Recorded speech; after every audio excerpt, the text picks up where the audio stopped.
اعوذ باللہ من الشیطان الرجیم بسم اللہ الرحمن الرحیم السلام علیکم۔ یہ ہے اسلامیات کی آپ کی دوسری کلاس، اس کی بھی سمری میں آپ کو بتانے جا رہی ہوں۔ یہ ہے ہماری آسان اسلامیات تیسری جماعت کی کتاب، ٹھیک ہے۔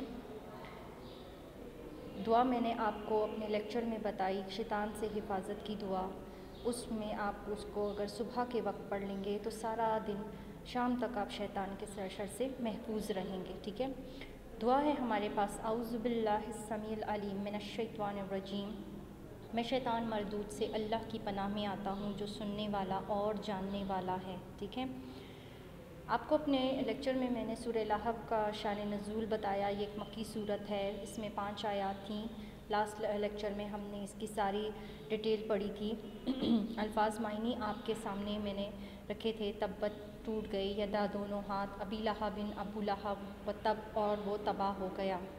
ٹوٹ گئے ابو لہب کے دونوں ہاتھ اور وہ تباہ ہو گیا۔ ما اغنا، نہ کام آیا، انہو اس کے، مالہو اس کا مال، وما کسب اور نہ اس کی کمائی، ٹھیک ہے۔ سیصلا جلدی پہنچے گا، نارن آگ، ذات لہب شعلوں والی، بھڑکنے والی، ٹھیک ہے۔ وہ جلد ہی شعلوں والی آگ میں ڈالا جائے گا۔ وامرأتہ اور اس کی بیوی، حمالۃ اٹھانے والی ہے، حطب لکڑیاں، اور اس کی بیوی بھی جو لکڑیاں اٹھانے والی تھی۔ فی جیدہا اس کی گردن میں، حبل رسی ہے، من مسد بل کھائی ہوئی۔ یہ تھا آپ کے الفاظ معنی اور آپ کی آیات کے تراجم، اور اس میں آپ کے سورت سے متعلق جو سوالات جوابات تھے وہ بھی ہم نے بتائے تھے۔ سورہ لہب میں ابو لہب اور اس کے 2 دشمنوں کا ذکر ہوا تھا۔ ابو لہب آپ کا چچا تھا، اور قبیلے والوں کو جمع کرنے کا مقصد اللہ تعالیٰ کی جو نافرمانی سے روکنا تھا لوگوں کو، ان کے اللہ کے عذاب سے ڈرانا تھا۔ اور اس صورت میں آپ صلی اللہ علیہ وآلہ وسلم کو تکلیف پہنچانے والوں کو جو ہے بربادی کے وعید سنائی گئی ہے، ٹھیک ہے۔ یہ تھا آپ کا پچھلے چیپٹر کا جو ہے تھوڑا سا خلاصہ۔ اب ہم اپنا نیا چیپٹر شروع کرتے ہیں جو کہ ہے عقائد فرشتے، ٹھیک ہے۔ عقائد کا مطلب ہوتا ہے، یہ عقیدے کی جمع ہے، اور عقیدہ جو ہے وہ ایمان کی طرح ہوتا ہے۔ مسلمان ہونے کے لیے جن بنیادی باتوں کو ماننا ضروری ہے وہ یہ ہیں: اللہ پر ایمان، فرشتوں پر ایمان، آسمانی کتابوں پر ایمان، رسولوں پر ایمان، اور آخرت پر ایمان، ٹھیک ہے۔ یہ 5 باتوں کو جب ایک انسان مان لیتا ہے تو وہ دین اسلام میں داخل ہو جاتا ہے۔ ان 5 باتوں میں سے ایک بات جو ہے وہ ہے فرشتوں پر ایمان، ٹھیک ہے، اور وہی ہمارے چیپٹر میں ہے، ہم نے فرشتوں کے بارے میں پڑھنا ہے، ٹھیک ہے۔ عربی زبان میں فرشتے کو ملک کہتے ہیں اور ملائکہ اس کی جمع ہے، ٹھیک ہے۔ فرشتے اللہ تعالیٰ کی ایسی مخلوق ہیں جنہیں عام انسان نہیں دیکھ سکتے۔ اللہ تعالیٰ نے انہیں نور سے پیدا فرمایا ہے۔ فرشتوں کا کام کیا ہے؟ فرشتوں کا کام صرف اللہ کی عبادت کرنا ہے۔ اللہ انہیں جو بھی حکم دیتا ہے وہ فوراً پورا کرتے ہیں۔ اللہ کی مرضی کے خلاف فرشتے کوئی کام نہیں کرتے، ٹھیک ہے۔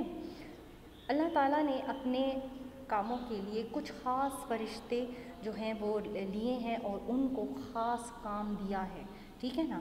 تو اب ہم ان کے بارے میں پڑھتے ہیں کہ فرشتے اور ان کے کام کیا ہیں، ٹھیک ہے۔ وہ خاص فرشتے کون سے ہیں؟ اللہ تعالیٰ نے بعض فرشتوں کو خاص کام کرنے کا حکم دیا ہے، ٹھیک ہے۔ پہلے نمبر پہ ہمارے پاس آتے ہیں حضرت جبرائیل علیہ السلام۔ حضرت جبرائیل علیہ السلام اللہ کے تمام فرشتوں میں مقرب فرشتے ہیں۔ مقرب فرشتے میں نے آپ کو بتایا قریبی، بہت قریبی فرشتے ہیں، ٹھیک ہے۔ یہ تمام فرشتوں کے سردار بھی ہیں، ٹھیک ہے نا۔ حضور صلی اللہ علیہ وآلہ وسلم نے آپ کو کئی بار دیکھا۔ ایک بار آپ صلی اللہ علیہ وآلہ وسلم نے ان کو ان کی اصلی شکل میں دیکھا۔ ان کے 600 پر تھے، 600 پر تھے، اور انہوں نے اپنے پروں سے پورے آسمان کو ڈھانپ رکھا تھا۔ آپ رسول و انبیاء کے پاس وحی پہنچاتے تھے، اور ہمارے پیارے نبی صلی اللہ علیہ وآلہ وسلم کے پاس قرآن بھی آپ علیہ السلام لے کر آتے تھے۔ معراج کے سفر پر آپ حضور صلی اللہ علیہ وسلم کو اپنے ساتھ آسمان پر لے کر گئے تھے۔ میں نے آپ کو تھوڑا سا واقعہ معراج کے بارے میں بتایا کہ اللہ کے حکم سے حضرت جبرائیل علیہ السلام حضور صلی اللہ علیہ وآلہ وسلم کے پاس تشریف لائے اور ان سے کہا کہ اب آپ نے اللہ تعالیٰ کے پاس جانا ہے، آسمانوں کی سیر کرتے ہوئے اللہ سے ملاقات کرنی ہے۔ تو